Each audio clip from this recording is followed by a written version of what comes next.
Welcome to Dharma Review. Okay, hey everybody. Let me start by wishing my Jewish family and friends a hearty Shalom Habayit. To my other friends, Tashidelek, Salam, and Namaste. I've decided to try to keep these episodes to around 30 minutes. Let's see how well we do. Unless, of course, we get into serious Q&A with our guests when we have them. Let me tell you that I will be setting a schedule for this podcast, and that announcement will be in the calendar when we launch the website by this weekend. You will find it at dharmareview.com. I'm so used to speaking in person with people rather than through this medium, so bear with me. I must tell you, I'm so sorry if some of you had to labor through the slow pace of the last episode.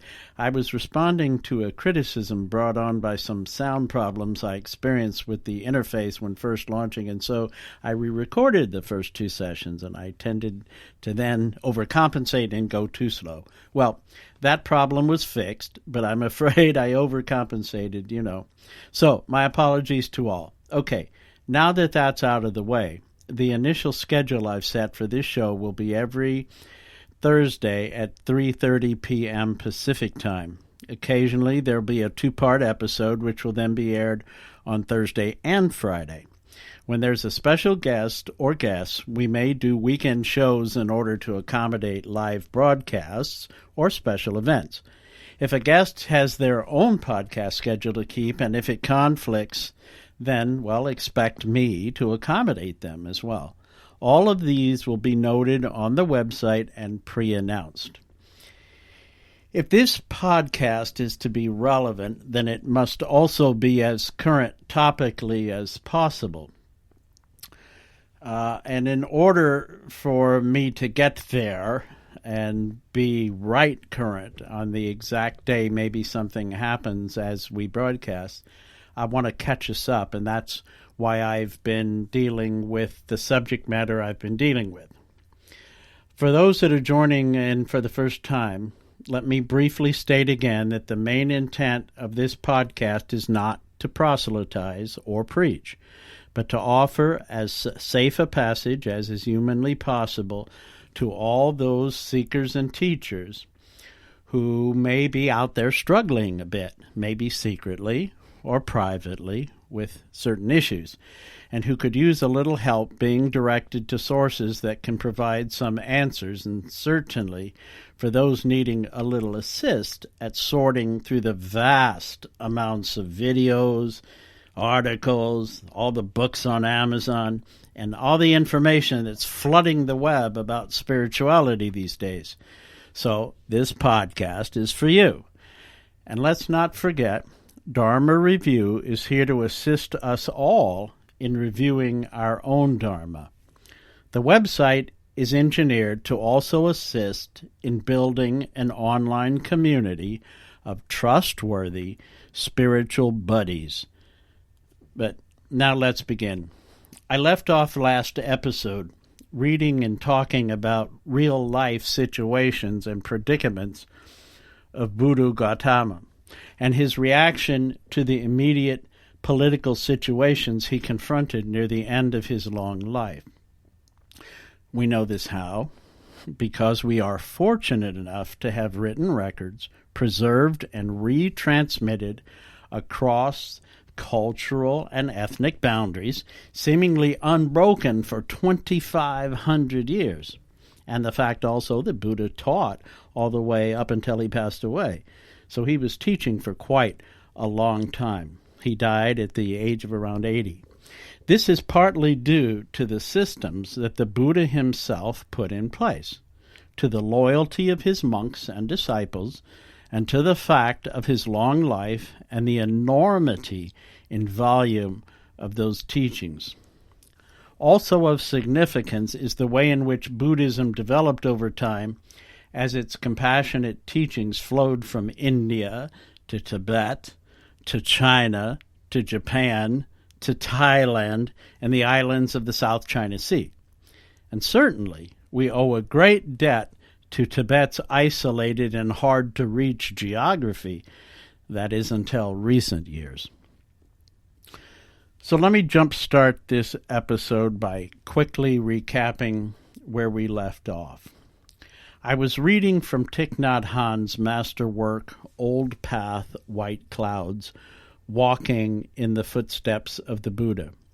The Buddha was facing a schism in his own ranks and a political shifting sands that were shocking.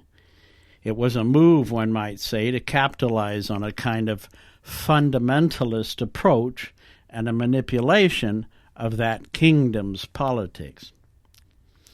Let me just read a bit to finish off the story. I promise I'll be brief, okay?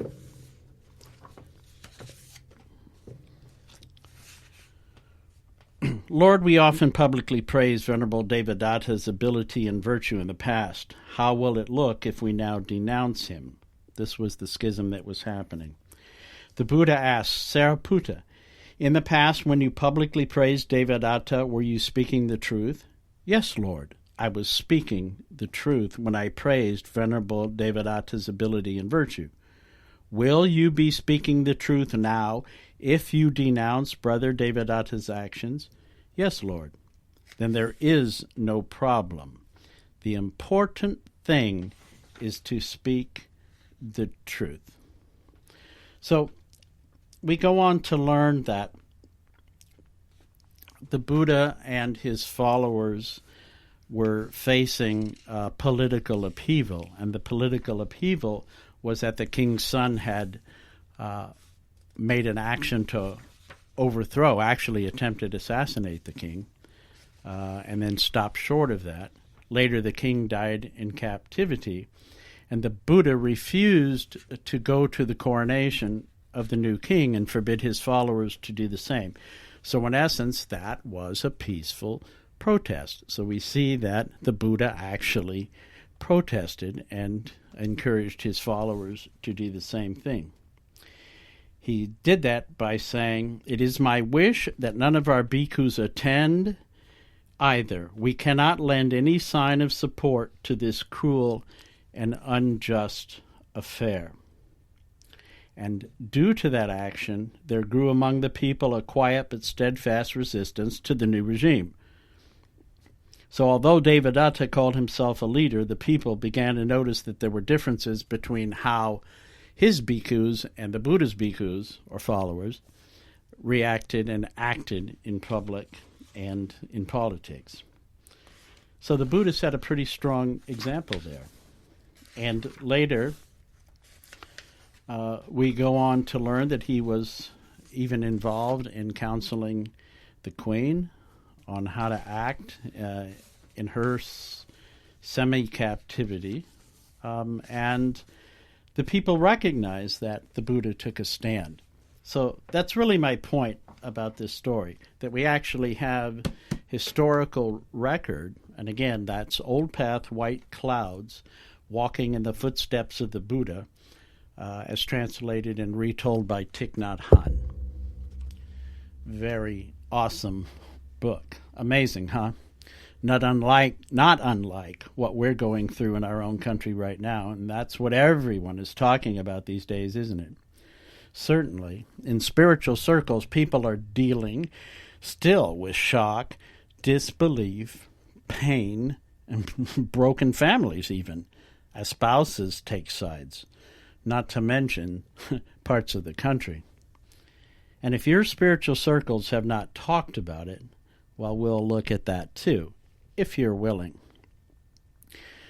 Just so you know, I myself have recently rediscovered a treasure trove of resources, which, by the way, is now more powerful than ever, embodied in what is now called the Be Here Now network of teachers, which includes lamas, gurus, musicians from the Tibetan Buddhist path, the Bhakti path, the Zen Buddhist path. It really is a wonderful resource for inspiration and wisdom, especially now. It's an amazing collection of podcasts and recordings and articles. I would encourage you all to check it out for yourselves. You will find links to it on the Dharma Review website, so it will make it very easy to find. And now, let me take a look at the chat board and see if anybody's out there listening live.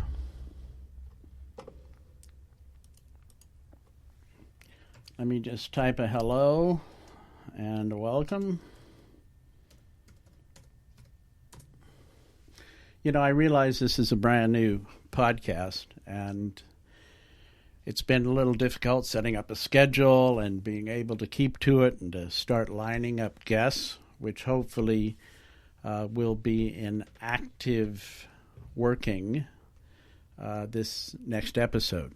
So we're going to broadcast every Thursday at 3:30. And like I said, we will also carry over to Friday at 3:30 if we have a two-part episode instead of stretching it out kind of like we're doing this one.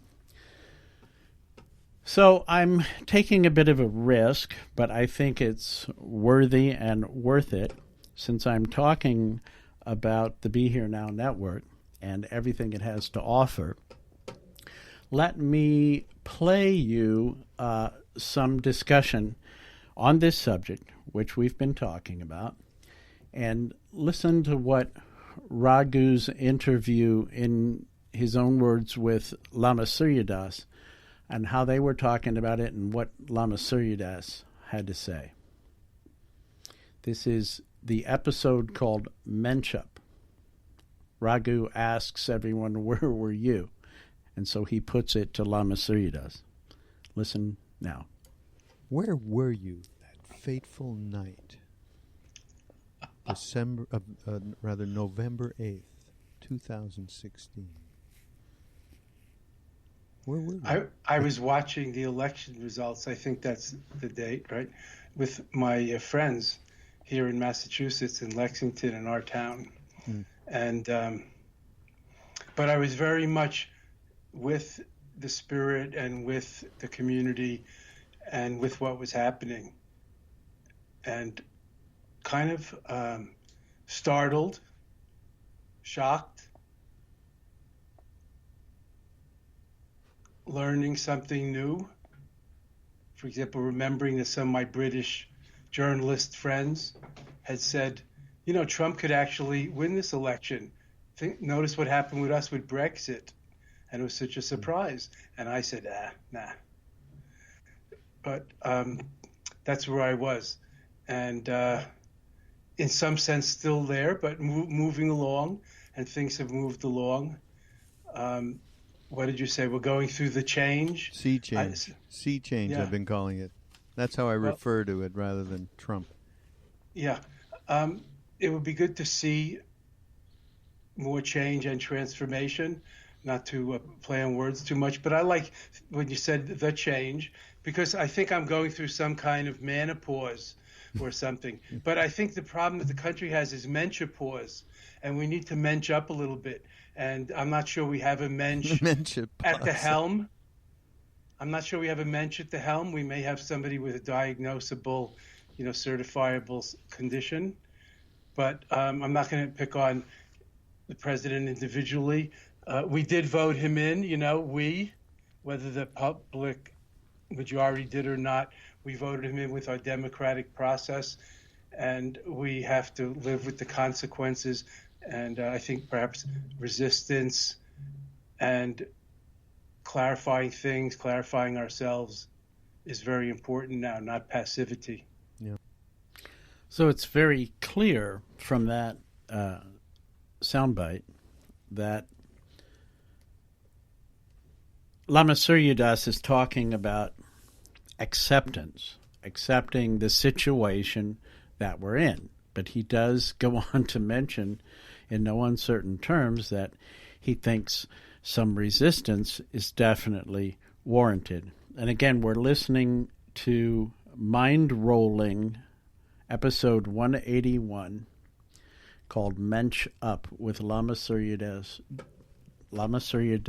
and Raghu. And let me play now another clip.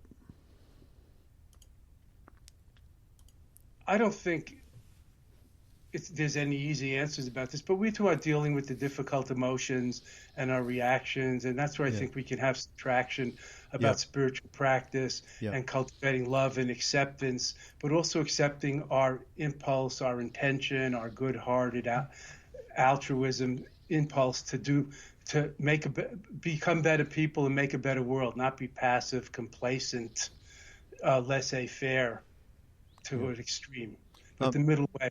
Some contemplation and acceptance and inner harmony, and some external action, engagement, and activism, and responsibility. Engagement, definitely.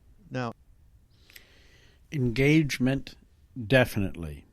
But again, he points out, make sure to do your inner work.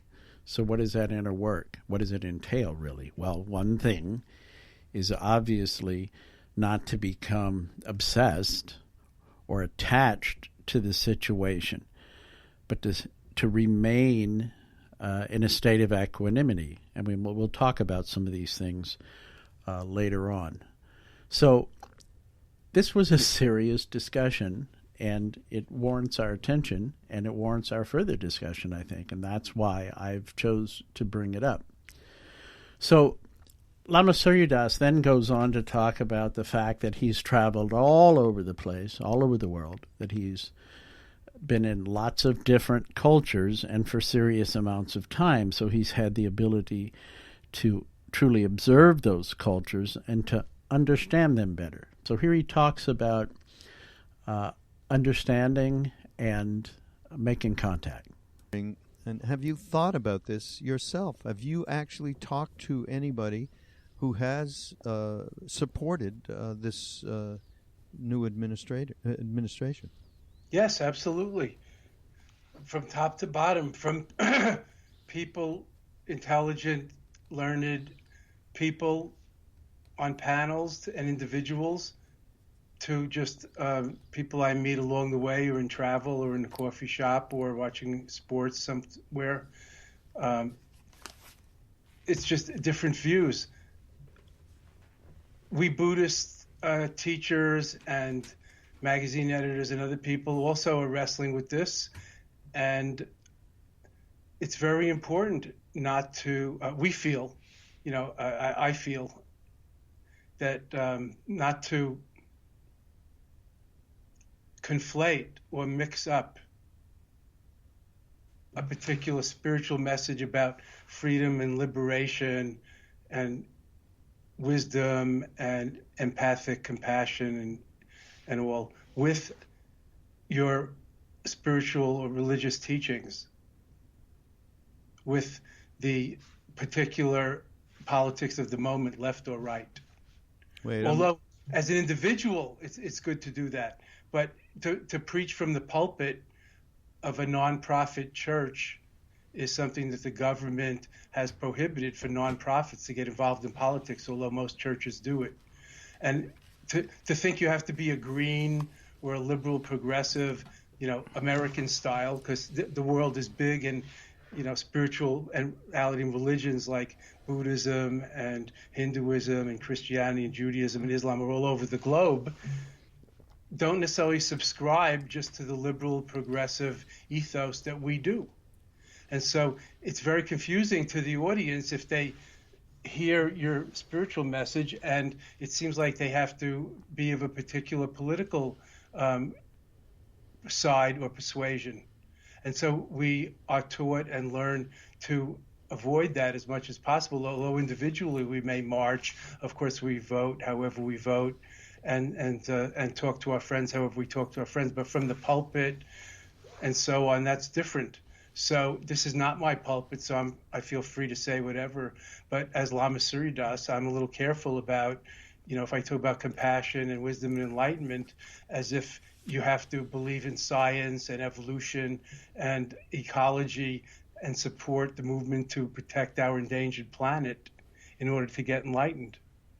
No. Okay, I don't think those necessarily go together in the bigger picture. Yeah. All right, so let's talk about the bigger picture for a moment. When we look at the bigger picture, and he's talking as a teacher of a specific tradition, and he's saying that he has to keep a certain view in order to represent his lineage, in order to represent the faith that he teaches, the practices that he teaches, and keep in mind his audience, that his audience is really worldwide. Let's think about this for a minute. I mean, there's something I don't necessarily agree with his approach here, and that is I'm more inclined to agree with Sharon Salzberg, who in the last episode I was quoting, where she says, I don't agree that we have to entertain all views equally. Some views are just wrong. There's some things that morally are reprehensible, that morally you cannot support with a good conscience. And I'm more inclined to side with Sharon there. I do understand Lama Surya Das's position. I understand his need to try to be completely removed to some degree. He does, in his defense also, I'll say he makes a distinction between his professional platform and his personal views, which he declared quite clearly. I'm just not sure that as spiritual practitioners, adherents, and especially teachers, should be making that kind of division, because as we saw with the Buddhist situation way in the past, these are not new problems. The back workings of secret politics, etc., etc. But I guess this is something we can continue to discuss. If anyone wishes to discuss it, feel free to make comments or whatever.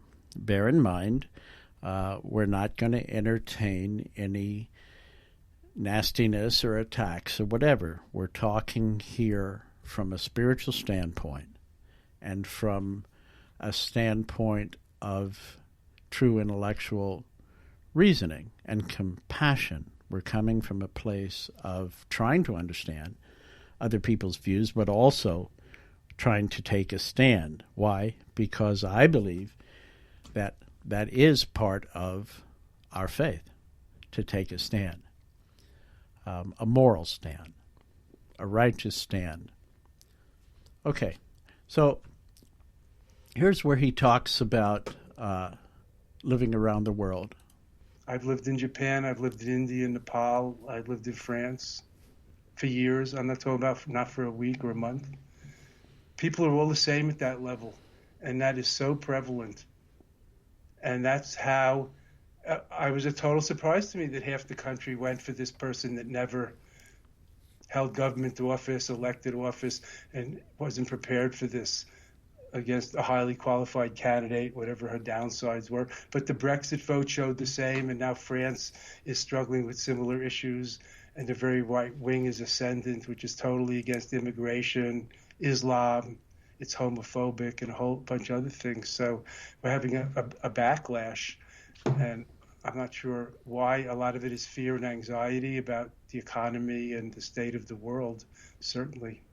Well, a lot of people in this country and all these other countries as well, there's a very, very similar pattern of people being left behind. There's no doubt about that. And that those causes and conditions are just as important or are what we are talking about. And I'm not sure that I can just totally agree that anybody who grows up in those causes and conditions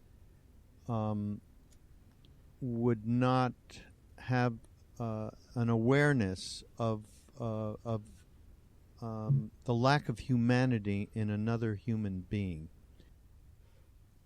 Okay. So that was Raghu Marcus conversing with Lama Suryadas and giving his response to what Lama Suryadas had just had. And I'm inclined also to agree with Raghu Marcus when he said that I don't necessarily believe that it's just cause and condition that causes this. I mean, this is something we are going to talk about. We're going to talk about where do these kind of views, and Buddhism would certainly call them wrong views, come from, and where do they get, and how, where and how do they get entrenched into people's consciousness and cause this kind of huge polarization that we're experiencing right now. There are causes and effects. I mean, I agree with Lama Suryadas in some respects about that, but we're going to go more into depth, and we're going to talk about actual life experiences that illustrate this from my personal experience and from hopefully some of the experiences of guests that we're going to have on in the next weeks. Again, we've been listening to an episode, outtakes of Mind Rolling, episode 181, called Mensch Up. This is Raghu Marcus's podcast on the Be Here Now network. And as this is Dharma Review, we take some liberties to actually review these shows and then to discuss them further and hopefully open up a broader discussion. All right, here is the last piece I want to play from that podcast, and then we'll talk about it a little more. Again, this is Mensch Up with Raghu Marcus and Lama Suryadas. Trump making fun of the crippled reporter, which he backpedaled off of and tried to weasel out of, was pretty horrific. But I don't know if you're missing something. You're perfect as you are. Two thoughts. One is I'm getting like a message channeling from Maharaji. No, just joking. Maharaji said, never throw anybody out of your heart. So that's one thing that I try to apply across the board, even to the edges, where people who I disagree with violently or detest or can't believe they're doing what they're doing seem to me to abide. Never throw anyone out of your heart. But that's a big general kind of love everyone, one with everyone. Jesus love acceptance, Buddha love acceptance level statement. Yeah, right. But then what I want to say was, we're talking now about inhumanity, and that's somewhat subjective. Like I read. Okay. So he says it's somewhat subjective. All right. So all of this is very interesting conversation. And I'd really love to start hearing from the listeners out there what your views are on some of this. And hopefully, like I said, we're going to talk about it some more. There's another podcast I'm going to play some sound bites from that's on the same network, the Be Here Now network, called Heart Wisdom, which is a podcast by Jack Kornfield, who is a Zen Buddhist teacher of quite well-renowned, and he has some very interesting points to make. So let me play one of those. Think about the courage that's required for you or for any of us to truly live a life of forgiveness, of compassion, of the deepest values of our heart in the face of a culture of materialism and speed and, in some ways, a glorification of violence that we see in the world. Archbishop Cesar Romero said, "They can kill me, but they cannot kill the voice of justice. If they kill me, I will rise again in the Salvadorian people," he said, and he was assassinated. or Martin Luther King Jr. I still believe that standing up for the truth is the greatest thing in the world. This is the end of life. The end of life is not to be happy. The end of life is not to achieve pleasure and avoid pain. The end of life is to live in a sacred way, come what may. Interesting, huh? The end of life is to live in a sacred way. Is to stand up for the truth also, he was quoted as saying. Again, we're listening to episode 45, some sound bites I've taken for our discussion out of Heart Wisdom by Jack Kornfield, also on the Be Here Now network.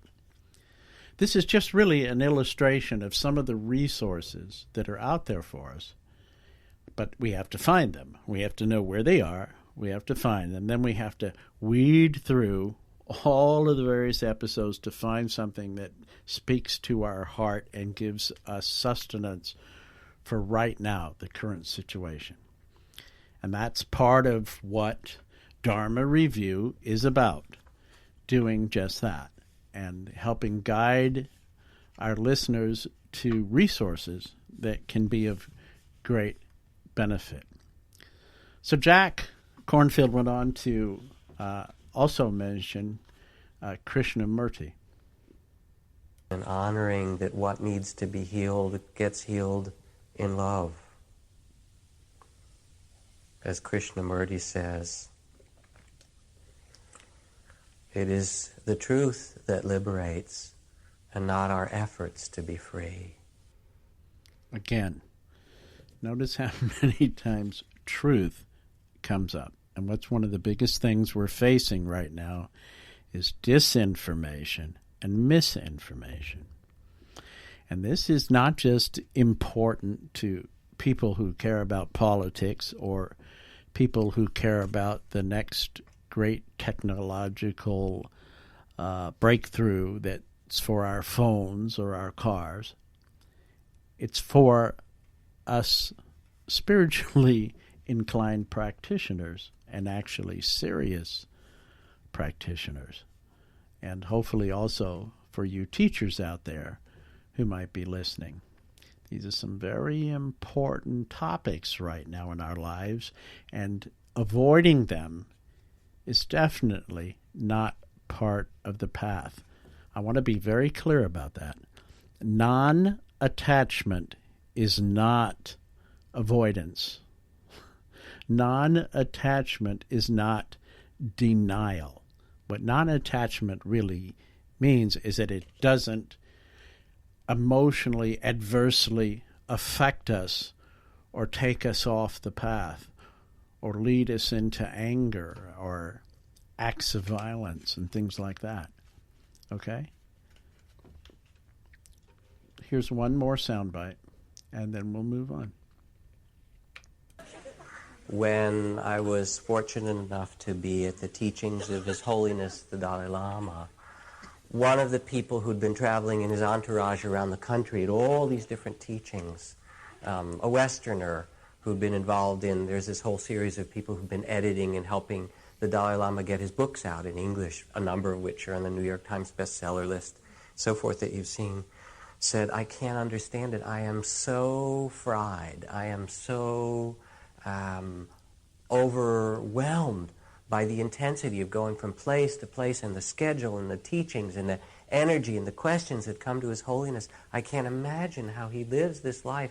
To me, I'm overwhelmed.